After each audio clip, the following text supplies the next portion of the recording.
Ah Ça ben va? Gérard, eh bien ça va très bien, je te suis de près en Euh, essayant, ah mais je veux dire en essayant de garder ma jeunesse. eh ben, eh ben, la mer conserve. Écoute, Franz, je vais te laisser la parole parce que tu es le grand maître du domaine. Et je voulais, avant de commencer, euh, féliciter vous pour vos beaux films. Arnold, on le connaît bien. C'est, je dirais Bien, même qu'on hésite à l'inviter parce qu'il troste toujours tous les prix. Alors, et puis, vraiment beaucoup d'admiration pour vos films. Hein. La petite marionnette, là, ça fait passer les messages. C'est vraiment assez prodigieux. Alors, France, merci d'être avec nous et à toi la parole. Non, mais tu dois m'expliquer un peu. Moi, je suis un peu. Qu'est-ce que tu attends de nous? Eh bien, justement, je suppose que tu as un certain nombre de questions à poser. Moi, je vais en poser une justement sur les raisons de vos films, 407 jours et puis trois feuilles. En particulier, où en est cette situation là, de la justice en Haïti là? Alors, Ça va être... on va laisser d'abord la parole à notre aîné, à Arnold. C'est lui. C'est le privilège de l'âge, Arnold. C'est le seul. écoute, dois-je parler de la justice en Haïti ou de la mer? Bon, écoute, pour parler de la justice en Haïti, il faut dire qu'on est en train de vivre en ce moment même en Haïti l'attaque la plus furieuse, la plus folle à la justice en Haïti. Après 34 ans de lutte du peuple haïtien pour essayer de sauver la Constitution de 87, qui a été la principale conquête du peuple haïtien contre le duvalierisme et pour créer un État de droit où la justice prime, les autorités actuelles d'Haïti, qui sont des autorités de facto, puisqu'en fait le mandat du président a pris fin depuis le 7 février, ils veulent imposer une nouvelle constitution à travers un référendum. Or, dans la constitution de 87, sur laquelle le président a prêté serment, il est stipulé clairement que le référendum est interdit parce qu'on avait compris que les Duvalier avaient utilisé l'arme du référendum et après lui, il allait y avoir des gens avec la même tentation. François Duvalier avait été élu pour 4 ans pour prolonger son mandat. Il a fait un référendum. Après avoir prolongé son mandat pour devenir président à vie, il a fait un référendum. Et après, pour créer une dynastie héréditaire et passer le pouvoir à son fils, il a fait un référendum. Et le fils, peu de temps avant de partir, a voulu faire un référendum actuellement. Et les gouvernants actuels veulent faire un référendum également. Or, en Haïti, il n'y a aucun organe capable de contrôler le nombre de votants, les votes. Donc, on va avoir une élection un petit peu à la Duvalier. 99% des gens vont voter pour le référendum et pour la Constitution. Mais ça ne va pas passer. Le peuple haïtien est descendu dans les rues le 10 décembre déjà pour défendre les droits de l'homme et dernièrement le 28 et le 29 et avant c'était le 14 février en masse pour dire non à cette tentative de revenir à la dictature et non aussi à l'appui inconditionnel que reçoit, paraît-il, une militante du parti au pouvoir, le parti des têtes calées, c'est-à-dire des têtes rasées, qui est une certaine Madame Laline. La manifestation du 14 février c'est faite contre elle. Moi, je m'étonne encore qu'elle soit en poste en Haïti parce que dans n'importe quel autre pays, après une manifestation passive et massive avec pour cible une personnalité et de la diplomatie étrangère, on aurait vite fait de la rappeler de son poste et la faire venir à New York aux Nations Unies. Donc, elle est encore là. Et voilà. Et donc, la lutte continue, malheureusement. À mes âges, je m'attendais à avoir une retraite plus ou moins tranquille, à faire des films que j'aime faire, des documentaires. Je cherche de l'argent pour faire un autre film de fiction. Je continuerai à chercher plus efficacement cet argent-là, mais je suis obligé de retourner dans les rues, manifester.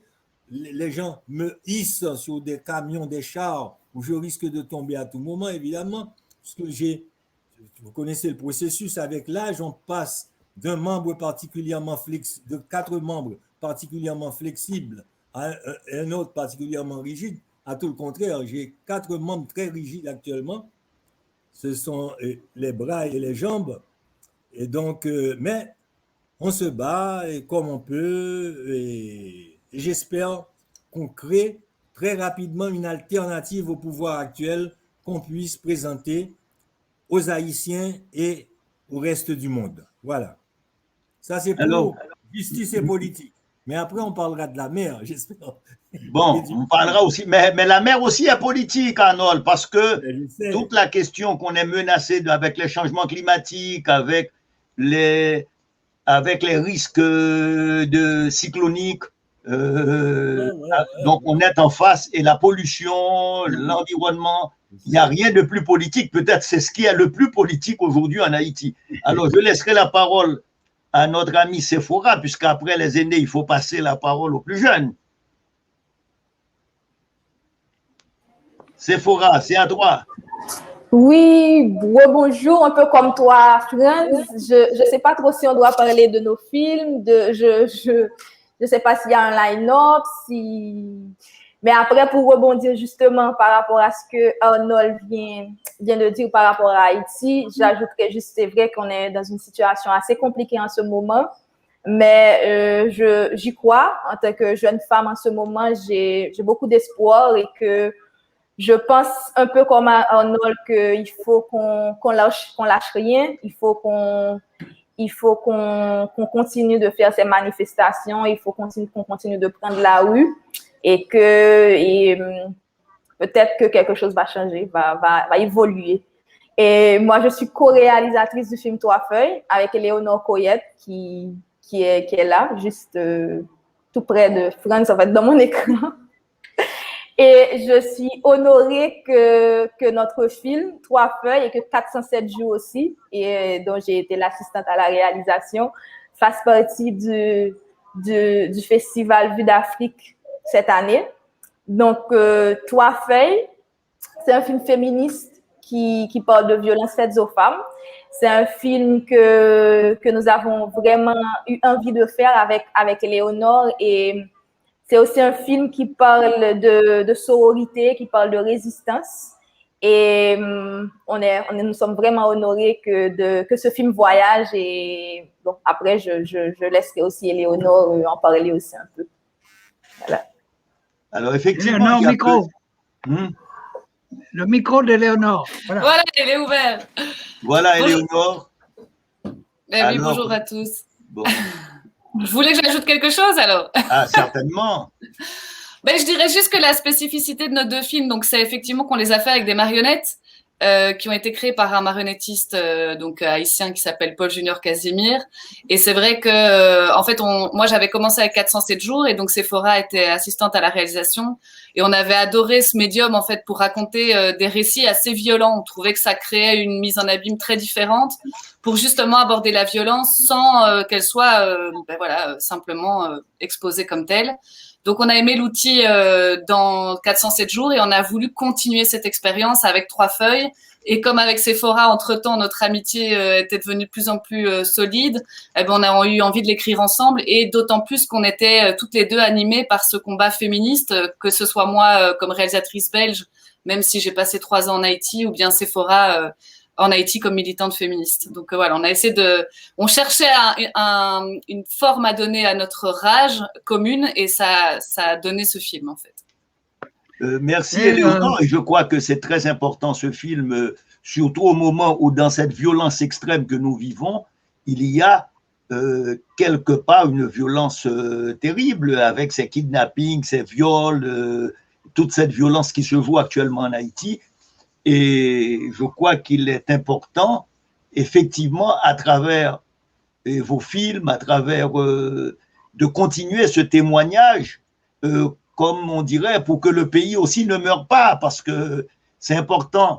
Arnold, je sais que hier encore, je suis allé sur une ligne de piquetage devant le consulat d'Haïti à Montréal, plusieurs personnes, on est là dans des comités de solidarité avec ce qui se passe en Haïti, mais en même temps, on se dit, tiens, ça fait quand même des années, et je me rappelle un Arnold Antonin qui rentrait dans une petite salle, c'était peut-être un de ses premiers films, ou peut-être son premier voyage à Montréal, qui venait présenter son film, et quelqu'un m'avait dit, c'est Arnold, et qui vient là présenter son film. Et puis moi, bon, je lui avais dit, non, c'est pas Arnold, c'est Célestine. Il m'avait dit, non, c'est Célestine. Il m'a dit, non, c'est Arnold, on a eu. Donc, on se rend compte qu'on continue encore parce que je dirais que même dans nos créations, et chez Arnold en particulier, cette volonté aussi de laisser des traces, de témoigner à travers ces documentaires. Il y a quelque chose, quand quelqu'un hier après-midi, il m'a dit, mais tu es encore là sur une ligne de piquetage à ton âge. Je dis, mais tu sais, on a passé un pacte avec le combat, pas avec la victoire. Alors, on viendra maintenant à parler des films qui sont là, plus spécifiquement.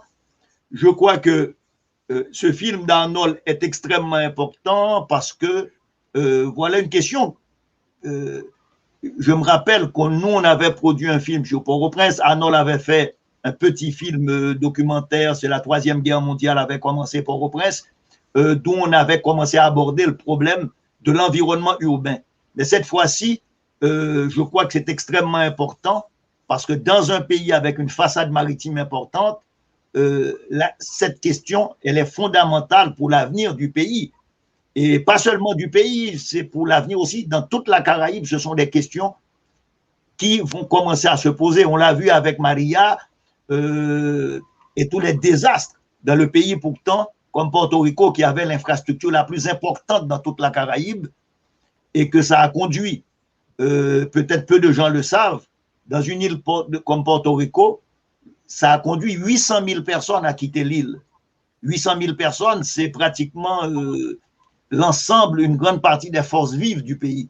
Or, Porto Rico, les gens n'avaient qu'à prendre l'avion pour aller aux États-Unis, puisque comme dans les Antilles françaises, ils étaient citoyens américains. Or, on n'imagine pas ce que ça pourrait être une catastrophe de ce genre. On ne s'imagine pas qu'est-ce que ça va, la question qui va se poser. Alors, Arnold, je te laisse la parole pour nous parler un peu de ton film. Avant, on reviendra après avec Sephora et Éléonore sur leur film.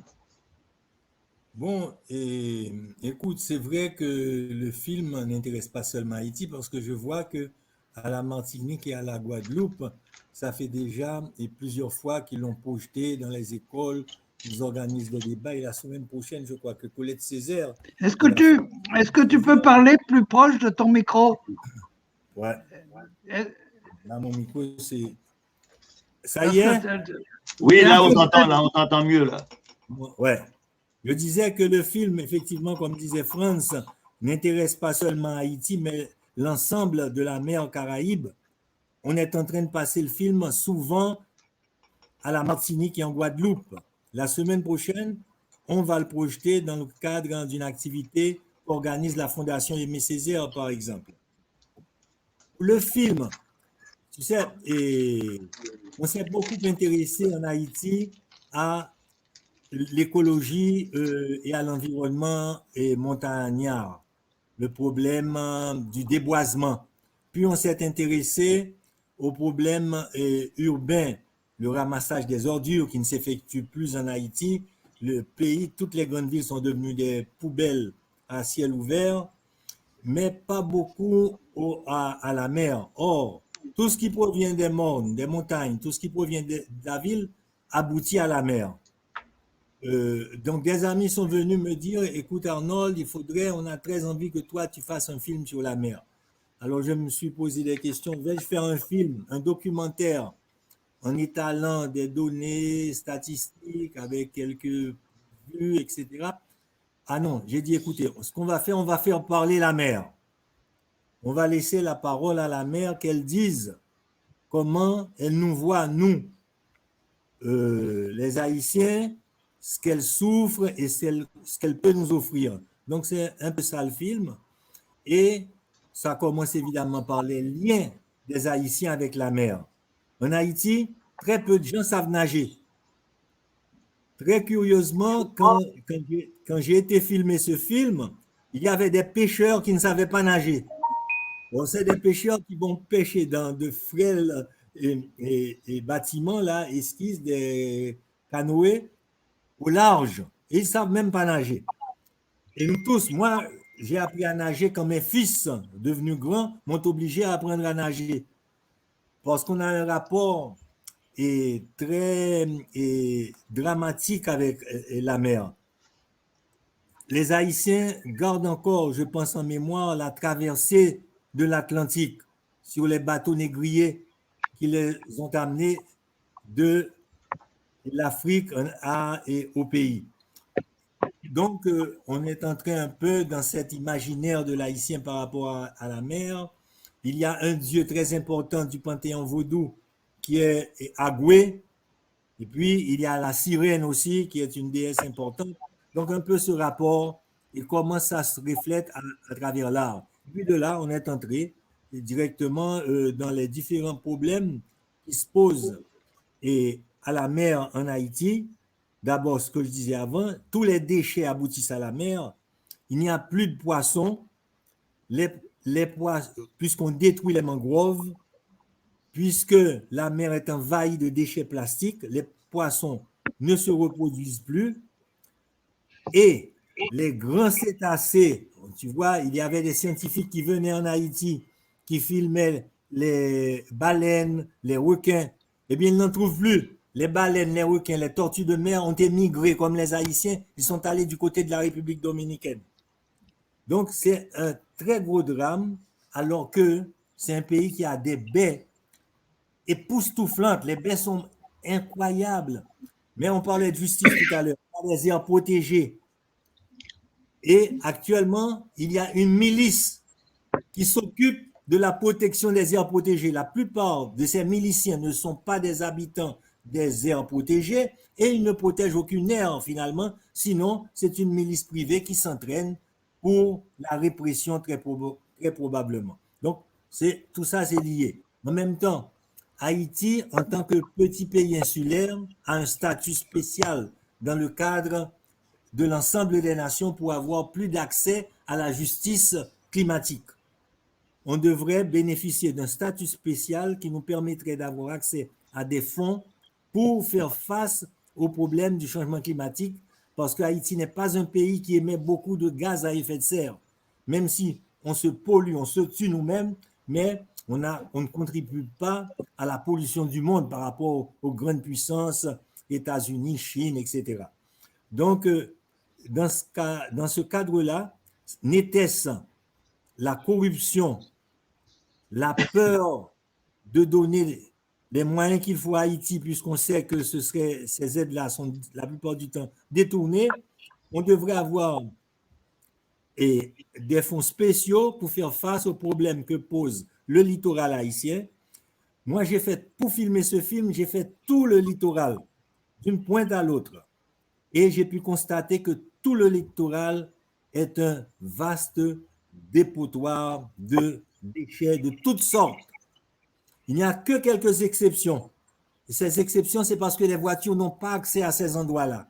N'ayant pas accès à ces endroits-là, les êtres humains n'arrivent pas pour polluer ces endroits. Donc, comme le lagon aux bœufs ou bien le lagon aux huîtres, par exemple. Mais sinon, c'est tout comme ça.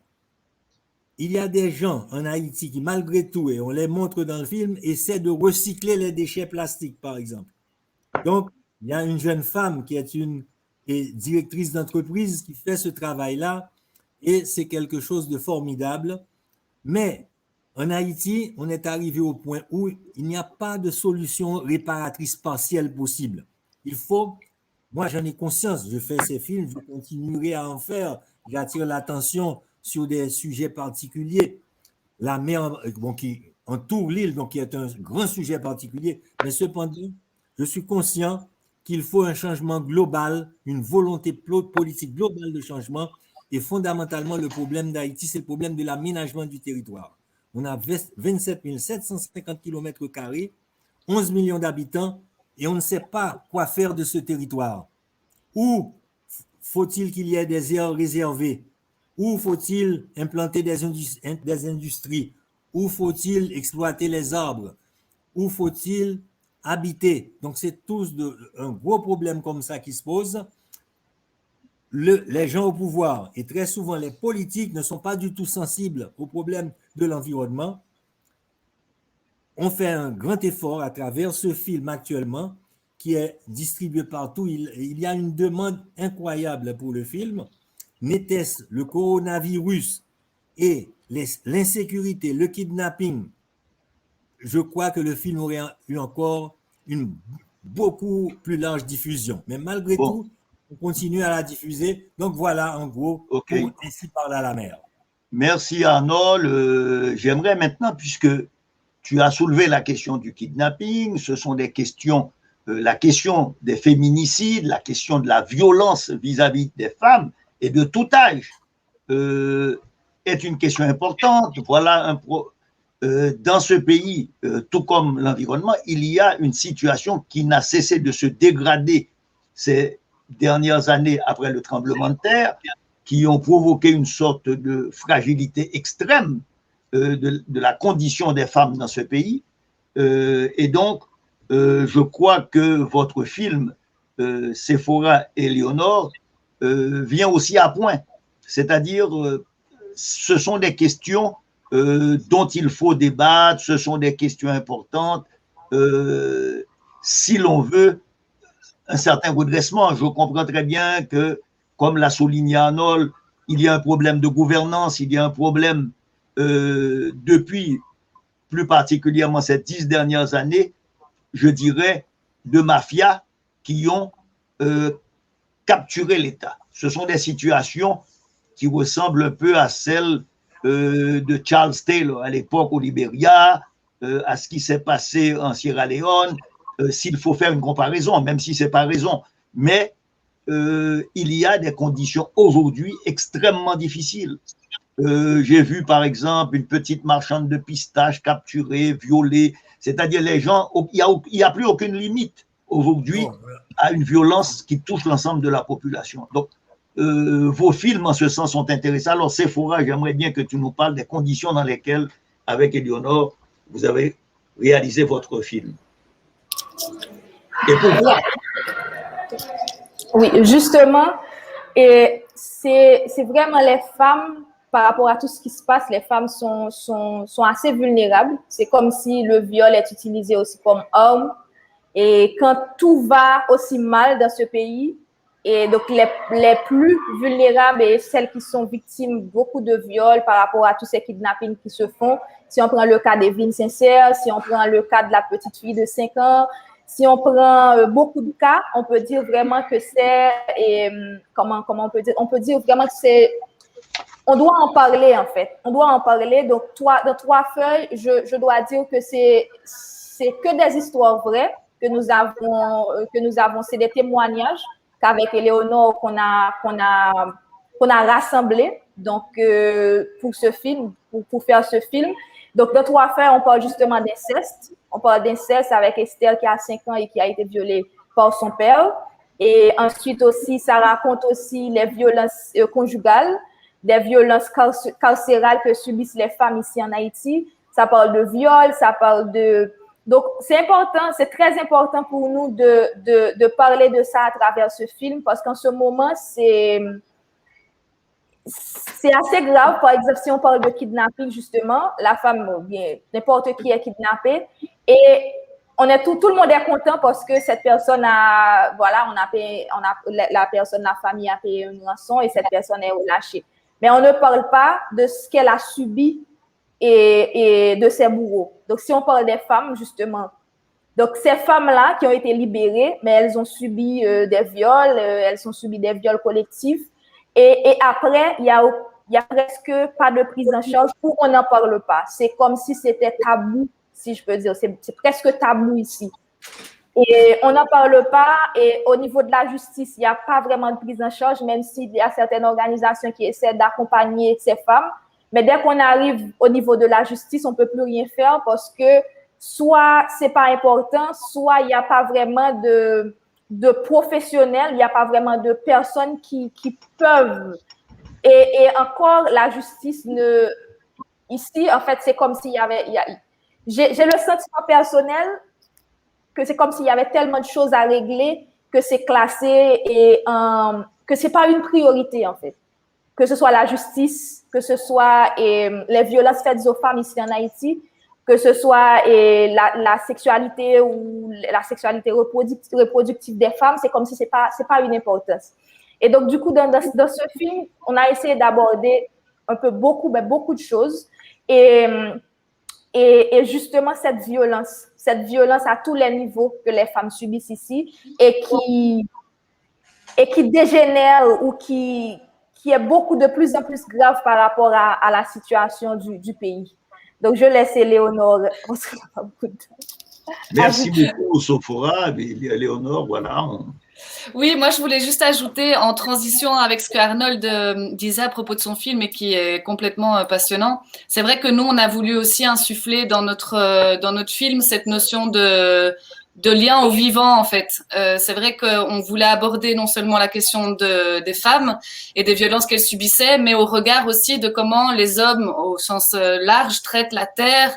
Il y a cette phrase qu'on cite qui est issue d'un mouvement chilien qui dit « Ni la terre ni les femmes ne sont des territoires de conquête ».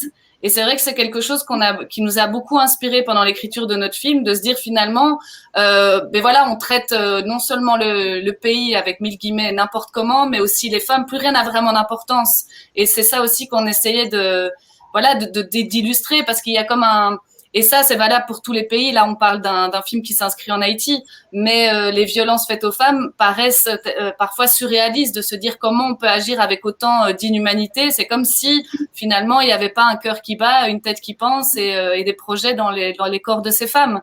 Et donc, voilà, c'est ce qu'on a aussi voulu faire avec ce nouveau mouvement écoféministe qui prend beaucoup d'ampleur. Et je sais qu'à Montréal, il y a aussi beaucoup de recherches là-dessus et qui, voilà, nous-mêmes nous a beaucoup inspirés, en tout cas. Oui, c'est important parce que même dans un territoire où apparemment, dans le Québec, on a très peu de drames, mais on se rend compte, et là, qu'on a eu des féminicides.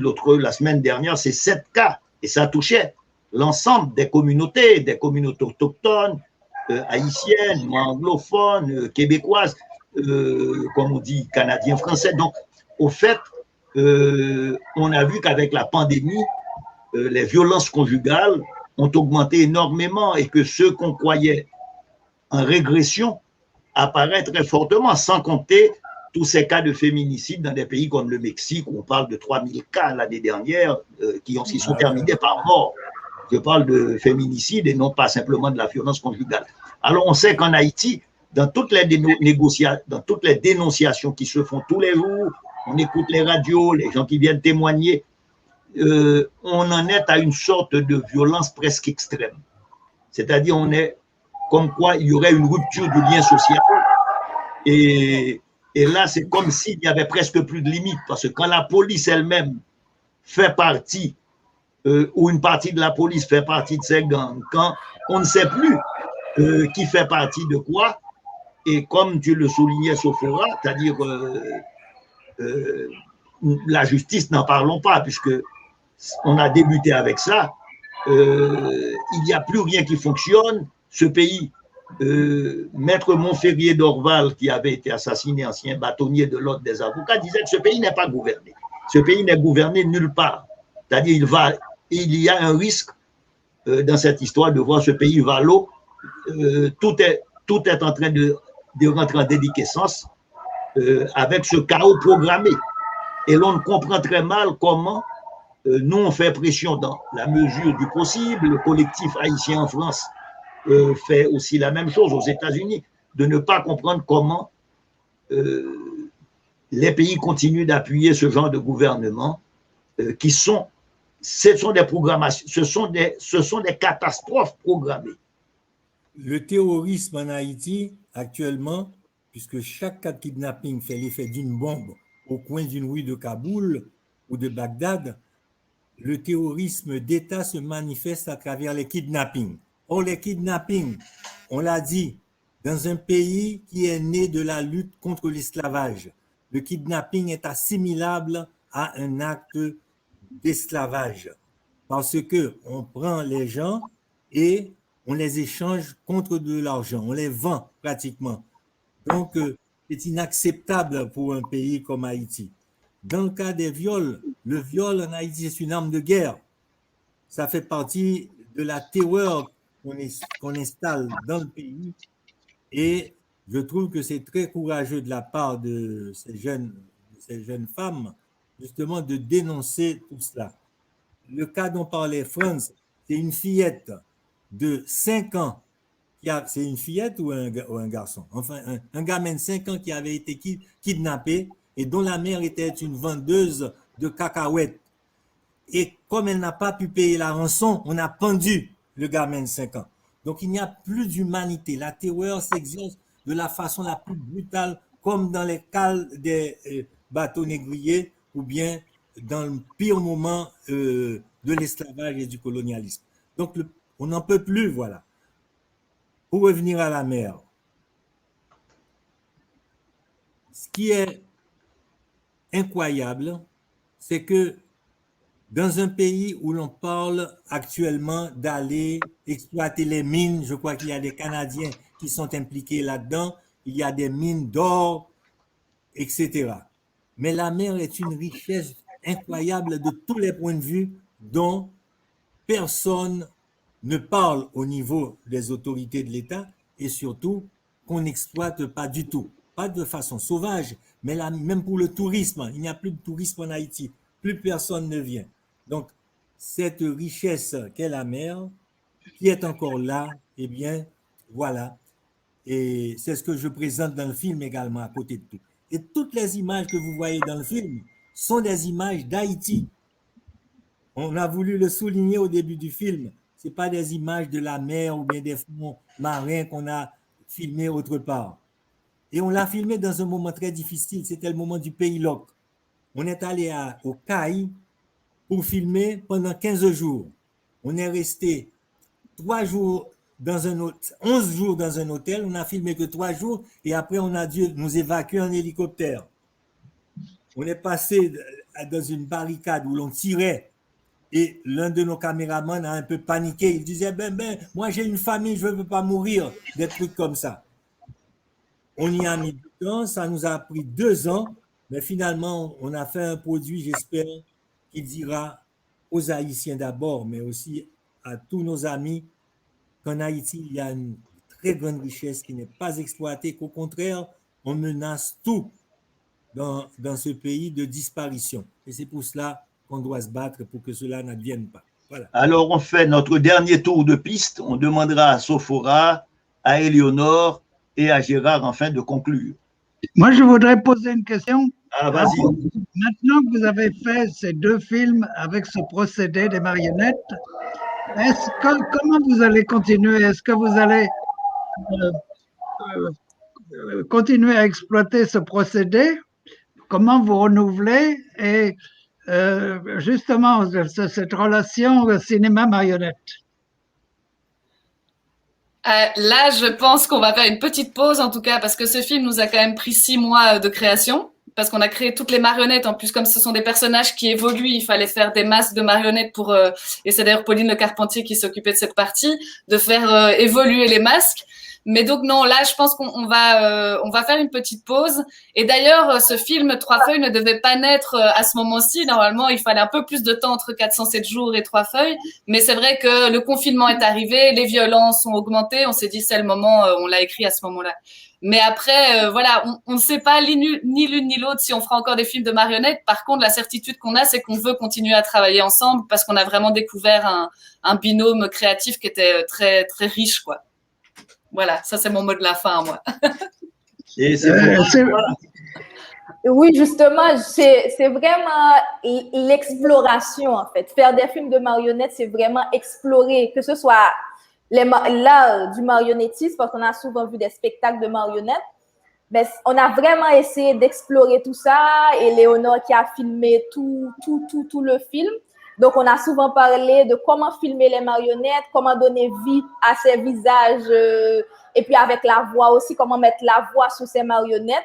Et c'était vraiment une expérience assez extraordinaire. Comme l'a dit Éléonore, on ne sait pas si on va continuer, si on va faire d'autres films de marionnettes, mais en tout cas, on a été très contente d'explorer tout ça. On était vraiment dans l'ouverture, on ne savait pas ce que ça allait donner, on ne savait pas ce que nous allons trouver, mais on était vraiment dans l'ouverture, on était allé à la rencontre de cet art, et avec Linto aussi, et Pauline qui a fait une grosse atelier de marionnettes justement pour Trois Feuilles. Et en fait, je suis encore très contente que Trois Feuilles fasse ce voyage, et Trois Feuilles aussi vient d'être sélectionné au Festival de films de femmes de Paris. Donc, on a été au Festival de Palme de Guyane. Donc c'est pour nous important de parler de tout ça, et ça, on pense qu'on va continuer de le faire. Donc, merci à tous. C'est magnifique, comme vous avez dit, on a exploré. Je pense que maintenant, il faut continuer cette exploration, peut-être en cherchant à faire évoluer le langage et tout ça, mais ça me semble tellement original qu'il y a quelque chose à continuer. Oui, en fait, avec Hélé, c'est sûr qu'on va continuer à faire des films féministes. Et aussi, Gérard, merci pour l'invitation. Ça me fait plaisir de te revoir depuis la dernière fois. Merci à tout le monde. Merci beaucoup. Et puis, donc, le plus tôt possible, Arnold, c'est un habitué, mais le plus tôt possible en présentiel à Montréal. Alors, c'est un rendez-vous.